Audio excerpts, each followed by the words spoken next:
大家好，我是黑大大。人梦传奇 S17 已经改版了。这支影片呢，除了要说一下新的一季有种不同的改动，也会分享我在测试服打的心得，以及一些隐喻的小撇步，希望可以帮助到各位在开季的时候呢，可以快速的上分。首先要先讲一下新赛季的改动，它把选秀的部分呢移除掉了，新增一个叫做纵人的机制，每一场都会有2个神让各位去做选择，而你会在整场中总共选择3次，其中占比比较高的会拥有该神明的祝福。例如，比如说这场是索拉卡加艾克，那你会在每场的2之4、3之4、4之4选择神明。如果呢你选择2次索拉卡，那你会在4之7的时候，最后一个打野怪的回合改成拿装备加一个祝福，那你就会获得索拉卡的祝福。那你之后要如何选择呢？我这边会给一些我自己的经验以及浅见，仅代表我在 PVE 的时候呢我自己的打法跟想法，不代表一定。那如果有一些自己的想法，也欢迎在底下留言。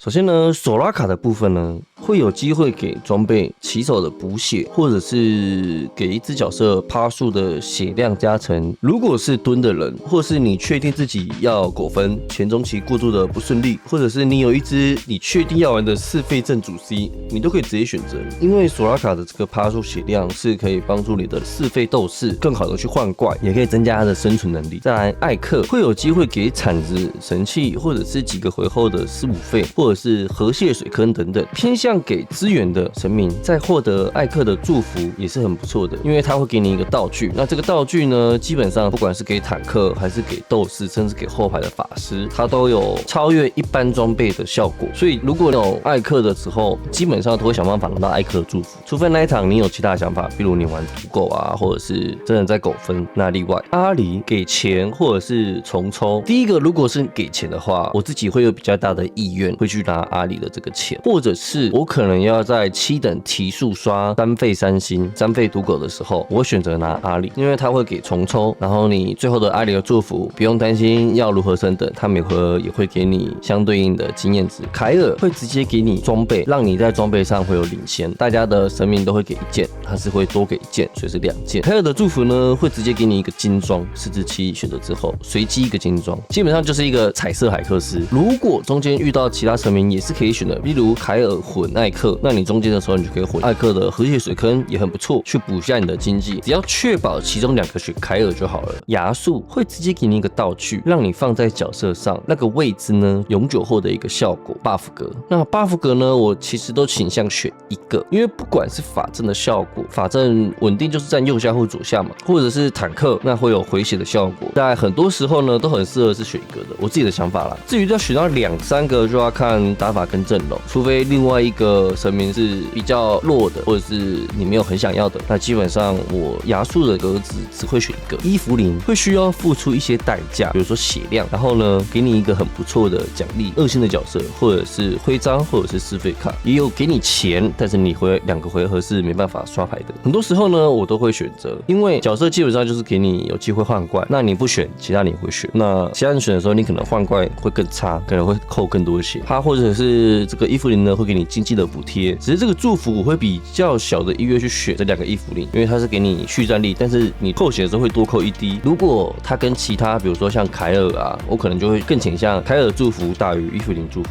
这样。法洛士会给你一个小的复制器，这个既有一个小复制器，它是给1费的，或者是给你3费的复制器，或者是在你下个回合的时候给你3费的商店等等。如果你是走定要走赌狗阵容的话，就非常适合选择法洛士的祝福。看到法洛士的祝福，如果是版本拥有赌狗的 meta 的话，基本上是很不错的。敖瑞龙兽达成任务的时候呢，会给很不错的奖励，例如给你徽章，或者是给你金钱、铁针这样子，让你多1件装备。有龙兽的局基本上我都会想办法拼多羁绊，因为特性的任务徽章呢，越早解完，你就会越知道自己的方向。比如说你这边先凑完6个羁绊，那你就可以有多1个羁绊，让你知道说，我是多哪一个转职。有机会走高的话，你就可以西往那个方向去走，让你的阵容会更强。在前期解完的时候，也会更容易的去抓基础牌，更容易的去做转阵。射雷西全部随机，可以获得其他神明的奖励，而且这个呢会多3块。如果呢另外一个神明不够好，我是会直接选择靠赛的，因为它很多时候会比预期的好一点。比如说你这边不想要选阿里的重抽，因为对你当下没有任何帮助，那你就可以选择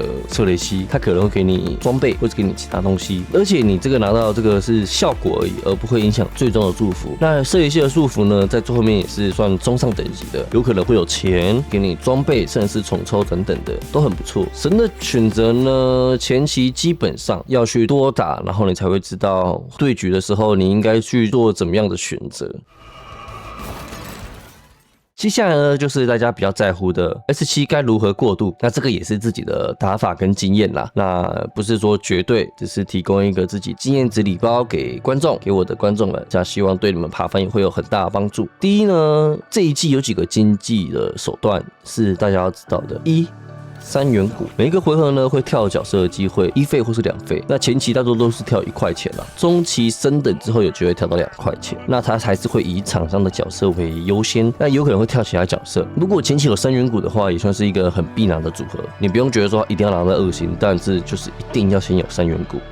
20间也是一个非常好的另类的过渡选择。如果你输的话，会像 S16的巴德一样，会获得1抽。那如果你是在第4阶段输的话，会给你2抽，对，4块钱。如果你赢的话，它会给你一个1经验值。那如果你在4阶段以后，就给你2经验值。所以它算是一个另类的经济补贴啦。上述这2个呢，都是很不错的棋手。如果有看到的话，就可以直接拿。当然，你可能拿的并不好，那我们就会需要一些便宜又好用的过渡。比如说你真的打不到3元股或者是2之间，那我这边就取2-3个我自己常用的。第一，二幽冥，我自己是科加斯加利山佐，通常在前期过渡的时候呢，它算是很不错的，不管是在蹲或者是在打连胜的时候，这个二幽冥都可以发挥蛮不错的效果。那举例来讲，你看二幽冥科加斯加利山佐，假设你真的拿到时间了，1折加一个攀升，是不是就凑成一个很不错的一个小羁绊？2蛮勇，然后2幽冥加上2副科，都是很不错的，那个换怪能力就会差非常非常多。第二就是2刺客塔隆啊，加一个任意刺客都很不错。我自己是觉得塔隆如果2星的话，他有给一件装备，他就非常非常强了。他不一定要开到3星，开到3星是很不错的，但是比较重要的羁绊就是2刺客。他如果是2星的话，是蛮容易在第2下，就是他第1次会去刺前排，跳到前排的后面之后，第2下基本上会刺到后排。那你刺到后排的时候，其实就会高几率把那个后排给烫死，就还会流血致死。所以塔隆加任意刺客也算是一个蛮好换怪的小羁绊。接下来就是3米普维加加福克斯，这个也算是很不错的。当然还是有其他的配法，但是因为维加的伤害也是够高，加上前面讲的2幽冥，它会有那个斩杀效果，那2刺客塔隆会在后排会有很大的威胁力，这些都算是我觉得前期便宜又好用的过渡。除了远古跟时间以外，我自己很爱的搭配的过渡方式推荐给各位。那这边有一个非常非常重要的小技巧，算是我个人的小技巧了。如果你在前期没有什么好的质量，建议都是直接拿钱，这个概念是要传输给各位。那有可能老观众都知道，前面连败就是想办法先买的钱抽到50块，非常重要。所以呢，在遇到什么阿里的或者是有机会给钱的话，就是1秒选，甚至有伊芙琳，比如说你2个回合不拿角色，你多10块，那其实都是非常非常赚的甚至你拿到索拉卡有个加血的，很多人一起选可以加钱，那个都是很不错的。所以就会讲到神明选择的搭配了，就是你在前期劣势的时候你就要去想着，我要怎么样可以活得最久，跟怎么样让我的经济最大化。或者是呢，如果你今天有看到徽章，我也会选择去拿高徽章高击败去走，因为那算是一个很不错的止血方式。如果有索拉卡的局，如果你是劣势开的话，我也会想办法拿到索拉卡的祝福，因为他在5之1开始的时候呢，都会每回给你补1滴血，一来一往其实就差非常非常多了，这1滴血就会影响非常非常多了。而且你血量越低，你的角色血量会越高，每失去1滴血，你的角色基础血量会再增加。所以呢，这边会给各位一个个人排名的神明优先级，大多情况不是一定，但是如果你真的很没有概念的话，我这边的这个神明的优先级的顺位，相信也可以对一些新手然后不知道该如何去判断会有很大的帮助。我自己呢，凯尔算是一个优先级非常非常高的，我会排第一个，因为你去想啊，他直接给你一个金装备，等于是你就算在狗分，在7等甚至在8等，在狗分的时候，你有一个角色他有金装，等于是你多一个彩色海克斯，对不对？那如果你的装备不是乱盒，就是你很正常的盒，比如说你有启动装，你有法爆，你有石像鬼，那石像鬼搭一个金色变成金色石像鬼，那就大质变，差的非常多。所以呢，凯尔算是我的首选。如果有凯尔的话，那我会把它排大于等于艾克。艾克的祝福呢，就是会给你有一个装备。那这个装备呢，通常我是会给到前排，除非 PV 过后会有改动，否则这个给到前排算是一个非常不错的坦装，加了1000血，然后给你一个很大的体积加成，是很适合给前排，不管是乌龟、坦肯奇或是努腰带，这3只都是很适合带艾克的装备的。接下来就是大于雷西，比如说你在前期的时候，你其实就已经有一点小幅度的领先小经济了。你在第5阶段的时候，你开始在打架的时候，他每回合会给你钱，骰到1是钱，骰到2是重抽，6个中呢，其中有2个是 buff， 一个是生命，一个是攻速，剩下4个钱重抽有会给你装备的，还有一个是给你角色，所以总共6个嘛。雷西算是我第3个，那我会大于等于龙兽，因为龙兽呢，它有3个选择，一个是当下给你 buff， 第2个是3个回合给你钱加装备，最后一个就是8个回合过后会给你所有羁绊都加1，其实是有机会让你的阵容有更高的上限，加上龙兽本身会给你徽章，比如说你就可以很轻松的拿到史米普，剩下的呢就是视情况而定，就像我前面讲的，如果你有狗分的需求，索拉卡就是很不错的选择。你是玩赌狗，你就去选择法洛士。那如果你今天有开亚速格子1前1后，其实也可以直接选择亚速格子，它会有额外50%的加成，也算是很不错的。接下来呢是阵容的选择，我会把阵容的选择呢会给你3大类。第一，赌狗赌狗又分1费赌狗、2费赌狗以及3费赌狗。第二，8等营运阵。第三，95就是9等5费阵。首先呢，1费赌狗呢就是首先赌逆命凯特琳，这边跟各位科普一下，如果你要玩1、2费赌狗，1费就是卡5等，前面都不能升等哦，前面都不会按升等哦。5等的时候呢，把1费都刷到3星。接下来呢，如果你是要玩2费赌狗，就是你的主 C， 比如说是贝尔维斯或者是你是阿卡丽，那你就是卡6等。那3费呢就是卡7等。不知道赌狗该怎么玩的时候，就是卡这个几率最高的时候，这个等级要先有个概念。好，我们回到头来，1费赌狗呢有赌逆命、赌凯特琳，我有看过赌伊泽加克加斯的，基本上你就会看到这种赌狗，它都会搭配一个羁绊，比如说像占星加超新星，占星就是这个逆命呢，它如果赌到3星，你骰到9，它就给你1块钱。再来就是赌贝尔维斯跟阿卡丽，它就是远古加超新星，这个远古呢还会给你1块甚至2块，它都是有这个补经济手段的。那甚至我刚才讲的赌伊泽的，它是补时间嘛，每回加1块或者是重抽嘛，一定要有一个经济手段去补它在1、2费的时候，那不然你是真的不好敌。那我个人啊，除非进的够多，否则我的打法是有法洛斯的局，我倾向会去赌狗，否则剩下情况我都会去玩8等或是9等。但每个人不一样，自己的营运的想法跟打法也会比较偏向这样子。接下来呢，我们会讲3费赌狗，最重要的核心卡是勒哈斯特，它会根据你开的羁绊数增加攻速以及双防。这个3费赌狗就很多元啦，有这个赌菲斯加凯莎，也有赌好运加维克特的，那也有赌百硕欧罗拉加戴安娜的，也有萨米拉加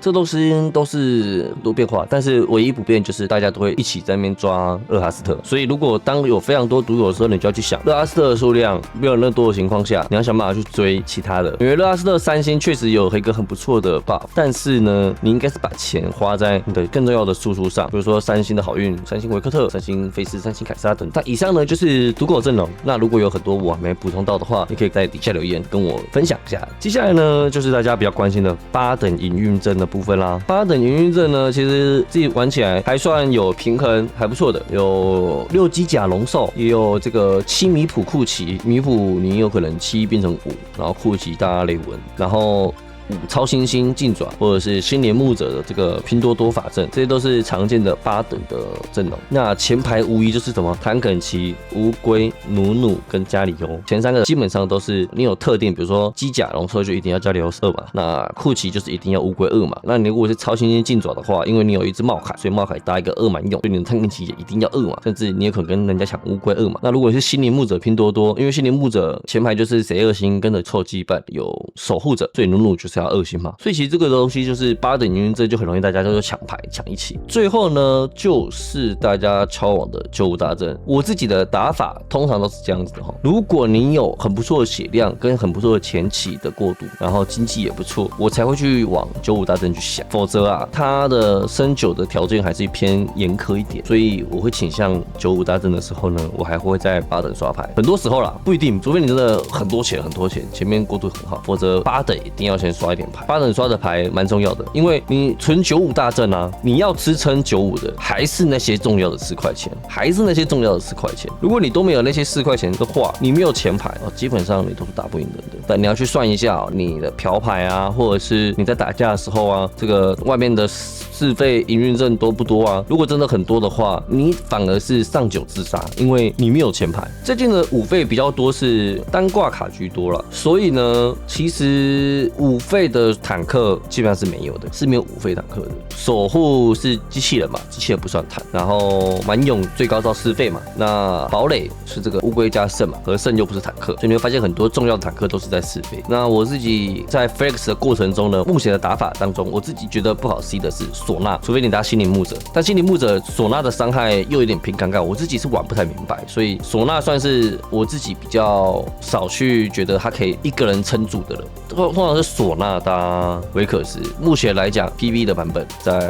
我是在4月14号这个时间点录的，那基本上这个版本呢，维可斯的伤害很不错的，所以我自己维可斯算是我觉得很不错的5块钱。那菲欧拉呢，装备就很要求了，然后也需要很不错的其他副 C。那其他角色呢，比如说像格雷夫，我丢上去我就知道说，我给装备的个回合提升，它就会很不错的输出，它会根据打架，然后先慢慢的去做 buff。格雷夫呢，我自己是这样子的，我会觉得格雷夫有那个2格的，就是一开始先选择变成斗士2格输出的，我会觉得比较强一点，因为它给了全人吸血血量，这个是很重要的。接下来呢，我就会选择那个全人吸血，因为我就是把它当斗士在打架，我自己是必选这2个，然后剩下几个就是看情况，或许其他有测试更好的选择也说不定，但我自己打法是这样子。回来讲5块钱啊，索拉其实它是给很多东西嘛，那菲欧拉战斗会回血嘛，这2个设计算是我觉得没有那么好 C 的，它的机体设计就是索拉会给东西，所以它基本上如果又做得太强，就有点太厉害了嘛，大家都会抢，所以设计师一定会避免这样的情况。那菲欧拉更不用说，战斗赢了你会回血，那有谁不抓？你打架会回联盟起手的血量，那个差很多对不对？如果你又把它做得非常强5块，那不是大家都会必抓吗？所以呢，它这个基础的设计一定会比一般再弱一点点。这种角色呢，你还是要有一些稳定的输出，这些角色的效益才会高。我这边呢，就分享一下物理跟法阵的想法。其实基本上95呢，就是物理加法混在一起就可以。你如果没有物理装，你就把物理的角色拔掉，换其他5费单挂的法阵，比如说你有维可斯，那你就单挂摩甘娜，甚至单挂唢呐也算是小接受的。那如果你是物理阵的话，你就进加狙击，那进